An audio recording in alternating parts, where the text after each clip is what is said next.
cool. That's something that helps with Remote FX coming out here shortly. All that stuff is offloaded to the processor, the graphics processor. So having this helps them out. Now we're at a VMware show, but you went around looking for Remote FX. Did you find anything? Well, yeah. So somebody actually had Wise had Remote FX, and so we went around looking to see if anybody else had it.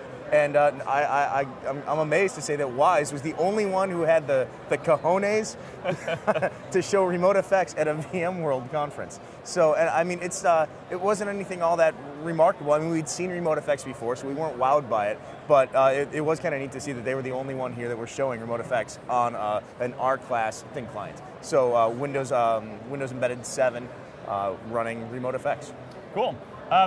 I guess we should also talk about, we're at VMworld. You and I, of course, work for TechTarget. TechTarget was sort of the sponsor or administrator, I guess, of the Best of VMworld event. We're a media sponsor, and so part of that is judging these Best of VMworld awards. And there's, 8 different categories, 9 different categories, new technologies, cloud computing, things like that. And one of those is desktop virtualization, which, of course, we happily volunteered to judge. So I don't remember it like that when I said that we were on the hook. When I told you we were on the hook to do this judging. Well, but we were the only desktop guys on the list, so we were happy to step in and provide our desktop experience. Because we were happy that we could have the desktop sort of knowledge. It wasn't some like generic cloud person trying to pick the best desktop product. Yeah, exactly. And there's 29 vendors who submitted sessions. We were actually able to narrow it down to a few. Gabe, you and I, we gave honorable mentions to Virtual Computer. We gave an honorable mention. Who's the other one? Unidesk? No, it was. So we had our top 5. It was Winova. Winova, that's right. But our winner, we went with Kavisa. So, and we had to rate all these different vendors on, or all these products on, like 5 different categories, innovation. right? Like innovation, ease of use, ease of installation, the overall value, and there was one more. But really, when we looked at it, Kavisa hit all of those and was more generally usable than, say, Virtual Computer was. It's amazing. They built their own client hypervisor from the ground up, but it's kind of a niche thing. Whereas Kavisa, any organization out there right now could buy Kavisa, have it up and running in an hour, and be providing VDI desktops via Citrix HDX in an hour. And that's the key. I mean, but Kavisa's taken on Zen Desktop, they're taking on View, they're taking on Quest V Workspace, they're taking on everyone. But I like the quote, and that's the money quote for this, is Kavisa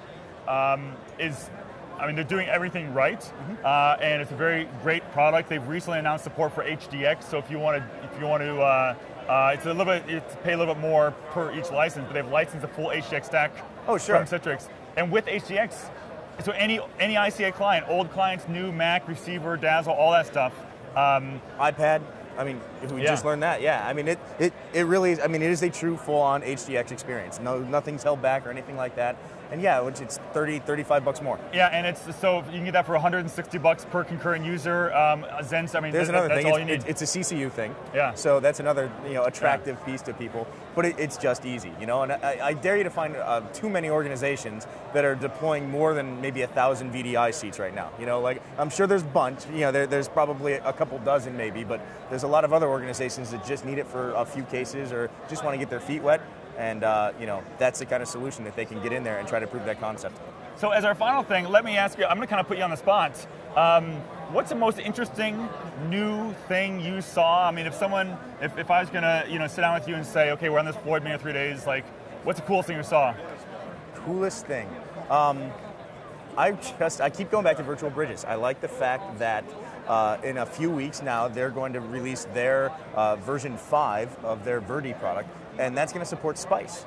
And so we saw them at Geek Week when they supported RDP and VNC and their own protocol.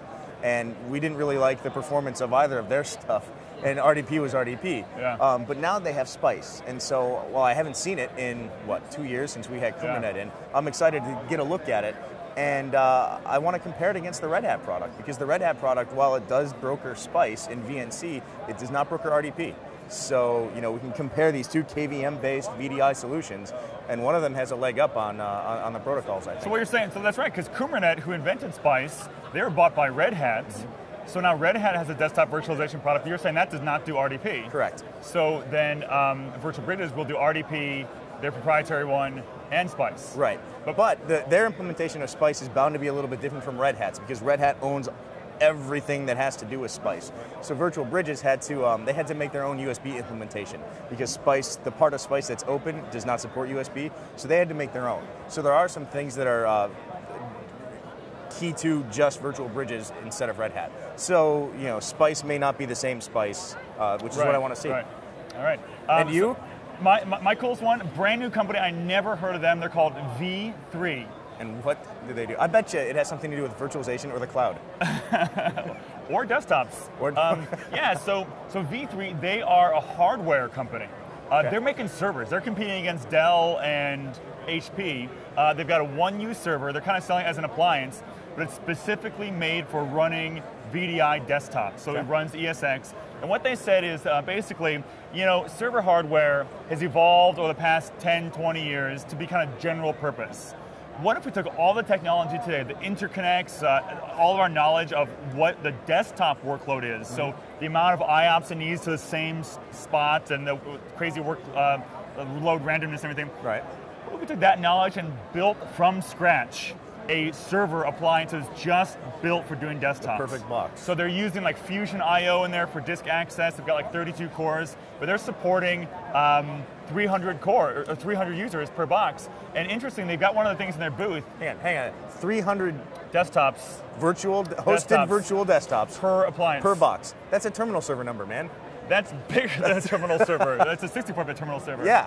Here's what's crazy. So they bought the fastest, brand newest Alienware laptop that you could buy. Had it sitting on the desk, next to just an old Dell connected via a remote session to their thing. They had AutoIt scripts were running, and the scripts were running significantly faster on the VM.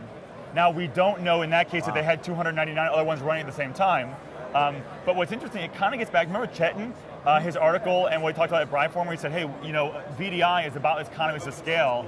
Eventually, it will actually let us provide a better user experience because these great economies of scale we can get, where it can be almost infinite for everyone. This may be the beginning of that. Now V3, they're not shipping yet.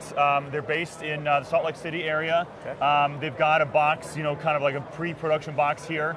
They're talking about something. The box. The server is here. Yeah, probably if FedEx loses that, they're going back 2 years of development. But so they're talking the end of this year for getting something out there. Wow. So I'm definitely looking forward to getting one and playing with it. So, yeah, absolutely. So I'll have a nice new lab set up by then. Yeah. So with that, everything we talked about today, we have videos. Yeah, you bet. I mean, there's stuff underneath here from Wise and Aqua Connect, who we saw at Briforum. Yeah. V3, like you said, Kaviza's down there. Boy, gosh, I can't. HP, we have a video with them for their thin clients. So I'm leaving off so many, but there are tons and tons of videos down there, way more than we've ever had, especially this soon after a conference. And if you're watching this on YouTube or another one of the social sites, then go to brianmadden.com and check out all the videos, everything we talked about today. Excellent. Well, happy VMware. With that, yep. VMworld. Yeah, great VMworld.